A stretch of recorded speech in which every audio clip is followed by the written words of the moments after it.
Deer student, welcome to Bright Academy. আজ আমরা class 8-এর duff and dot English question বাঞ্চের থার্ড সামেটিভ অ্যাভালুয়েশনের মডেল সেট 13 নিয়ে আলোচনা করব। তো আগের মডেল সেটগুলি যারা দেখোনি, আমি ডেসক্রিপশানে লিঙ্ক দিয়ে দিচ্ছি, তোমরা সেখান থেকে দেখে নিও। তো চলো শুরু করা যাক। দেখো, এখানে তোমাদের রিডিং কম্প্রিহেনশন যে সিনটা দেওয়া রয়েছে, এটা তোমাদের নেওয়া হয়েছে মিডনাইট এক্সপ্রেস থেকে। তো চলো দেখে নিই আর কি কোশ্চেন রয়েছে। এর দেখো মাল্টিপল চয়েস কোশ্চেন দিয়েছে।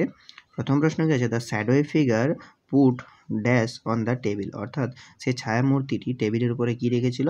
দি ক্যান্ডেল, মোমবাতি।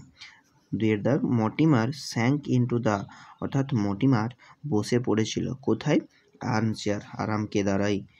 তিনের দাগ, Mortimer turned the pages of the book, অর্থাৎ মটিমার সেই বইটার পাতাগুলো উল্টাচ্ছিল কেমনভাবে? ফিয়ারফুলি, ভয়ের সহিত। ওকে। চারের দাগ, the shadowy figure left the room, অর্থাৎ সে ছায়া মূর্তিটি ঘরটি ছেড়ে বেরিয়ে গিয়েছিল কেমনভাবে? সাইলেন্টলি, চুপচাপ। এরপর পাঁচের দাগ, দ্য বুক কন্টেন্ট এ, অর্থাৎ বইটার মধ্যে ছিল একটি ড্রেডফুল পিকচার, ভয়ানক ছবি। এরপর বিয়ের দাগে এখানে ট্রু ফলস দিয়েছে। তো প্রথমেই কি রয়েছে দেখো, Mortimer found the old battered book on the arm chair, অর্থাৎ মটিমার সেই পুরনো ছেঁড়া বইটা আরাম কেদারায় খুঁজে পেয়েছিল। এর অ্যান্সার হবে ফলস। তো এর সাবজেক্ট স্টেটমেন্টটা আমরা এখান থেকে লিখব। দেখো, by the armchair was a small oak table on which lay a battered old book bound in red leather. Okay. দুইয়ের দাগ, Mortimer tried to understand the series of events he was going through, অর্থাৎ মটিমারের সঙ্গে যে ঘটনাগুলো ঘটছিল সেটা সে বুঝতে চেষ্টা করছিল। এর অ্যান্সার হবে ট্রু। তো এর সাবজেক্ট স্টেটমেন্টটা আমরা এখান থেকে লিখবে। দেখো, Mortimer tried to grasp the strange cycle of events he was going through. Okay. এরপর শিয়ের দাগ, অ্যান্সার দ্য ফলোয়িং কোশ্চেন্স। তিনটে প্রশ্ন দিয়েছে। প্রথম প্রশ্ন গিয়েছে, why was Mortimer filled with acute dread, অর্থাৎ মটিমার কেন তীব্র আতঙ্কে ছিল? Mortimer was filled with acute dread because he realised the book was the same one from his childhood that contained a frightening picture. Mortimer was filled with acute dread because Mortimer তীব্র আতঙ্কে ছিল কারণ he realised the book was the same one from his childhood, সেই বইটা ছিল তার সেই শৈশবেরই বই, that contained a frightening picture, যেটার মধ্যে একটা ভয়ঙ্কর ছবি ছিল। দুইয়ের দাগ, what happened when Mortimer found the old book, অর্থাৎ মটিমার যখন পুরনো বইটি খুঁজে পেয়েছিল তখন কি ঘটেছিল?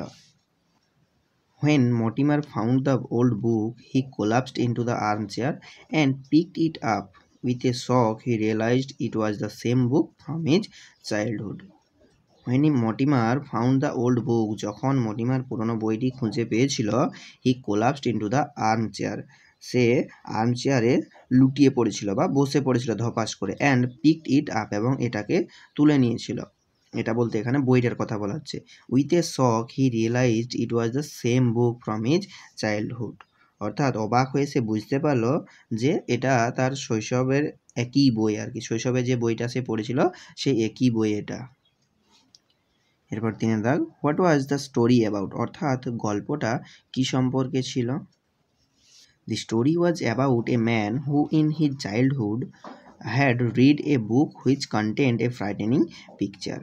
The story was about a man, অর্থাৎ এই গল্পটা একটা লোকের সম্পর্কে বা একটা ব্যক্তির সম্পর্কে, who in his childhood, যে তার ছোটবেলায় বা শৈশবে, had read a book, একটা বই পড়েছিল, which contained a frightening picture, যার মধ্যে একটা ভয়ঙ্কর ছবি ছিল। এরপর দুইয়ের দাগে এখানে দেখো তোমাদের পোয়েট্রি সিন দেওয়া রয়েছে। তো এই পোয়েমটা তোমাদের নেওয়া হয়েছে সামওয়ান থেকে। ওকে, তো চলো দেখে নিই এর কি কোশ্চেন রয়েছে। তো দেখো, এখানে এর দাগে তোমাদের তিনটে প্রশ্ন দিয়েছে, তো চারটে প্রশ্ন দিয়েছে। প্রথম প্রশ্ন কি আছে দেখো, name the poem and the poet, অর্থাৎ কবিতার নাম এবং কবির নাম লিখতে বলেছে। The name of the poem is someone and the poet is Walter de la Mare, অর্থাৎ কবিতার নাম হলো সামওয়ান এবং এখানে কবি হলেন ওয়াল্টার দে লা মেয়ার। দুইয়ের দাগ, what was the beetle doing, অর্থাৎ এখানে ব্যাটেল কি করছিল? The beetle was tap tapping in the wall, অর্থাৎ দেয়ালে ট্যাপ ট্যাপ করে শব্দ করেছিল। যে দেখো এখানে রয়েছে only the busy beetle tap tapping in the wall. Okay. তিনের দাগ, from where was the owl's call coming, অর্থাৎ পেঁচার ডাক কোথার থেকে আসছিল বা কোথার থেকে শোনা যাচ্ছিল। The owl's call was coming from the forest, অর্থাৎ পেঁচার ডাক সেই জঙ্গল থেকে আসছিল। তো এর আনসার দেখো তোমাদের এখানে রয়েছে যে only from the forest the screech owl's call. Okay, এরপর শেষ প্রশ্ন, when was the cricket whistling, অর্থাৎ ঝিঁঝি পোকা কখন শীষ দিচ্ছিল। The cricket was whistling while dew drops fall. Okay, তো দেখো এটা তোমাদের এই যেখানে রয়েছে only the cricket whistling while the dew drops fall. এরপর দেখো এখানে তোমাদের রিডিং কম্প্রিহেনশন আনসিন রয়েছে। তো চলো আমরা আনসিনের মিনিংটা পড়ে নিই। In the central parts of Africa there is a class of strange people called the pygmies. In the central parts of Africa, অর্থাৎ মধ্য আফ্রিকায় there is a class of strange people called the pygmies, অর্থাৎ pygmy নামে এক ধরনের অবাক করা জাতি বসবাস করে। None of them is above 4 feet tall, তাদের মধ্যে কেউই 4 ফুটের বেশি লম্বা নয়। They are neither white nor black, তারা সাদাও নয় এবং কালোও নয়। But are of chocolate colour, কিন্তু তারা হচ্ছে চকোলেট রঙের। Okay, they have a flat face with a large mouth, তাদের মুখ চওড়া এবং লম্বা। Their teeth are very strong, তাদের দাঁতগুলো খুবই শক্তিশালী। ইট ইজ সেড দ্যাট, বলা হয় যে they can bite through a ball of lead, তারা সীসার বলকেও কামড়ে ভেদ করে দিতে পারে। The pygmies live by hunting and fishing, অর্থাৎ পিগমিরা শিকার করে এবং মাছ ধরে জীবনযাপন করে।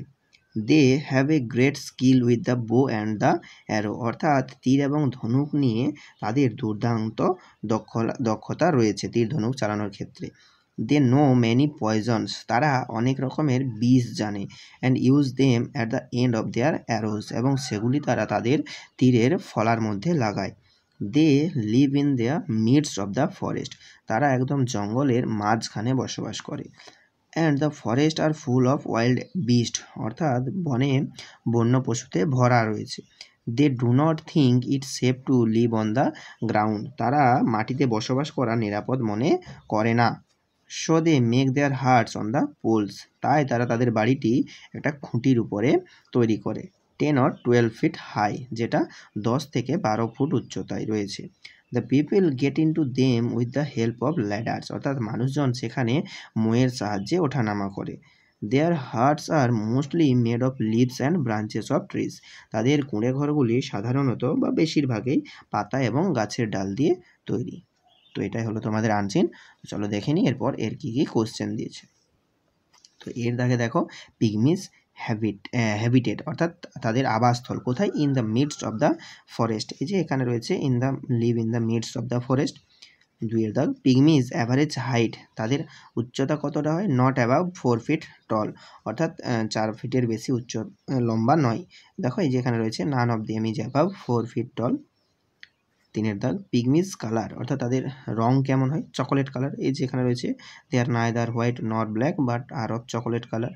ওকে, 4 এর দাগ, পিগমিজ লাইভলিহুড, অর্থাৎ তারা কীভাবে জীবিকা নির্বাহ করবে, তার জীবনযাপন করে কীভাবে। হান্টিং অ্যান্ড ফিশিং, অর্থাৎ শিকার করে এবং মাছ ধরে। দেখো এই যে এখানে রয়েছে pygmies live by hunting and fishing. Okay, pygmies great skill, তাদের যে বিশেষ দক্ষতা রয়েছে সেটা কী ছিল। With the bow and the arrow, অর্থাৎ তীর ধনুক চালানোয় তাদের বিশেষ দক্ষতা ছিল। এই যে দেখো এখানে রয়েছে they have great skill with bow and arrow. Okay, এরপর এখানে দেখো বিয়ের দাগে কজ এফেক্ট দিয়েছে।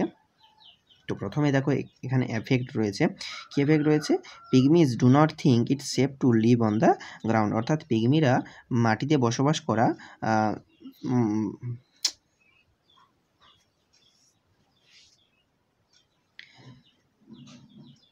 তো এখানে কি এফেক্ট রয়েছে দেখো। Pygmies do not think it's safe to live on the ground, অর্থাৎ পিগমিরা মাটিতে বসবাস করা নিরাপদ মনে করে না। তো কেন মনে করে না, কারণ the forest are full of wild beast, অর্থাৎ জঙ্গলে বন্য প্রাণীতে ভরা ছিল। ওকে, এই জন্য তারা মাটিতে বসবাস করা নিরাপদ মনে করে না। এই যেখানে রয়েছে দেখো the forest are full of wild beast they do not think it safe to live on the ground. Okay, 2 এর দাগে দেখো এখানে কজ দেওয়া রয়েছে। Their teeth are very strong, তাদের দাঁত হয় খুব শক্ত।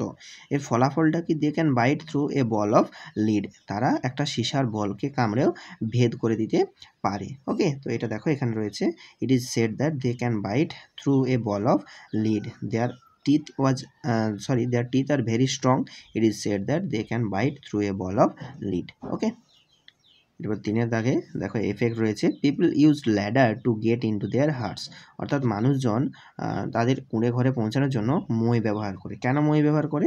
দে make their huts on the pole, কারণ তারা তাদের বাড়িটা একটা খুঁটির উপরে তৈরি করে। এই যে দেখো এখানে রয়েছে, so they make their huts on the poles 10 or 12 feet high, the people get into them with the help of ladders. Okay. এরপর শির দাগে এখানে দেখো ট্রু ফলস দিয়েছে। প্রথমে কি রয়েছে, দ্য পিগমিজ নো এগ্রিকালচার, অর্থাৎ পিগমিরা কৃষিকাজ জানে। এর অ্যান্সার হবে ফলস। পিগমিরা কৃষিকাজ জানতো না, তারা শিকার করে এবং মাছ ধরে জীবনযাপন করতো। এই যে the pygmies live by hunting and fishing.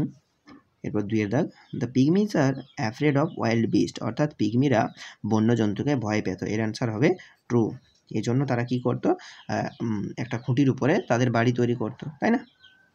3 দাগ কী রয়েছে দেখো, they can bite a ball of iron, তারা একটা লোহার বলকেও কামড়ে ভেদ করে দিতে পারে। এর অ্যান্সার হবে ফলস, তারা একটা সীসার বলকে কামড়ে ভেদ করে দিতে পারে। 4 দাগ, the main weapon of pygmies for hunting was the bow and arrow, অর্থাৎ সেই পিগমিদের শিকার করার প্রধান যে অস্ত্র সেটা কী ছিল, বো অ্যান্ড অ্যারো, অর্থাৎ তীর এবং ধনুক। এর অ্যান্সার হবে ট্রু। ওকে। এরপর এখানে 4 দাগে দেখো গ্রামার অ্যান্ড ভোকাবুলারি রয়েছে পরের পার্টে। তো এর দাগে এখানে fill in the blanks with correct forms of verb, অর্থাৎ এখানে ভার্বের সঠিক ফর্ম বসিয়ে আমাদের শূন্যস্থান পূরণ করতে বলেছে। তো প্রথমে কি রয়েছে দেখো, 4 persons ড্যাশ ভার্ব রয়েছে kill, when a matador van dash with, এখানে ভার্ব রয়েছে collided with a scooter last night. তো এখানে কি হবে, 4 person was killed. Okay. When a matador van collided with a scooter last night, the driver of the matador van was arrested. Okay. বিয়ের দাগে এখানে দেখো change the mode of narration change দিয়েছে। প্রথমে কি রয়েছে, my friend said to me I will B grateful if you help me now. তো এটা কী হবে, my friend told me. Okay. এখানে লিঙ্কার বসাবো দ্যাট হি, আই বলতে এখানে মাই ফ্রেন্ডের আমার বন্ধুর কথা বলা হচ্ছে, সেজন্য আয়ের পরিবর্তে হি, এবং উইলটা আমাদের উড হয়ে যাবে, would be grateful if I help him then. Okay. Oh what day it is said Rita, এটা আমাদের এক্সক্লেমেটরি সেন্টেন্স, সেজন্য কী হবে, Rita exclaimed. Okay. That linker হচ্ছে that it was a very hot day. Okay. Mother said to me don't run in the sun, মা আমাকে উপদেশ দিয়েছিলেন যে রৌদ্রে দৌড়াদৌড়ি করো না, সেজন্য কী হবে, mother advised me not to run in the sun. Okay. এটা যদি আমাদের অ্যাডভাইসের পরিবর্তে অর্ডার হতো, তো সেই জায়গায় আমরা লিখতাম ফরবেড। ওকে।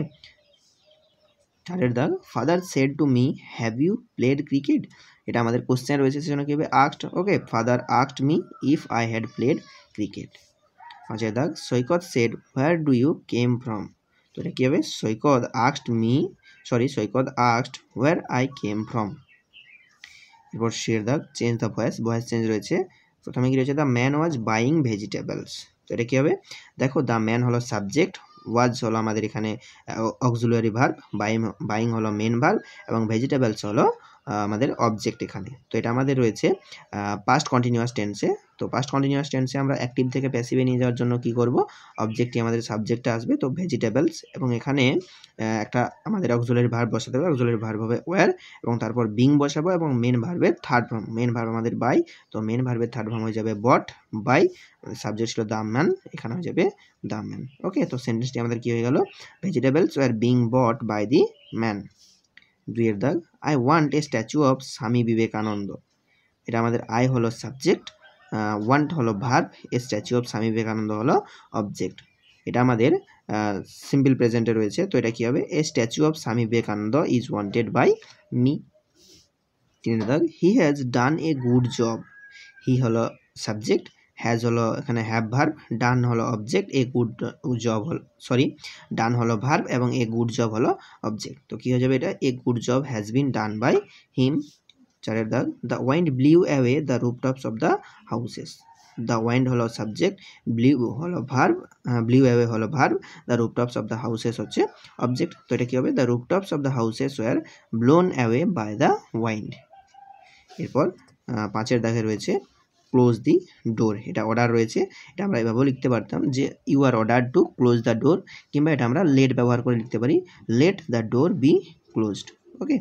এরপর ডি এর থাকে এখানে identify the subordinate clause and state their types. এখানে সাবঅর্ডিনেট ক্লজটি চিহ্নিত করে এটা কোন ক্লজ সেটা লিখতে বলেছে। প্রথমে কি রয়েছে, I don't know where they live, এটা হলো আমাদের ক্লজ হচ্ছে হোয়ার দে লিভ, এটা হবে নাউন ক্লজ। 2 থেকে রয়েছে mister Bose who is a doctor visited my house, who is a doctor, এটা হবে আমাদের রিলেটিভ ক্লজ বা অ্যাডজেক্টিভ ক্লজ। ওকে, তো আজ এই পর্যন্তই, চলো দেখা হচ্ছে আবার নেক্সট মডেল সেটে।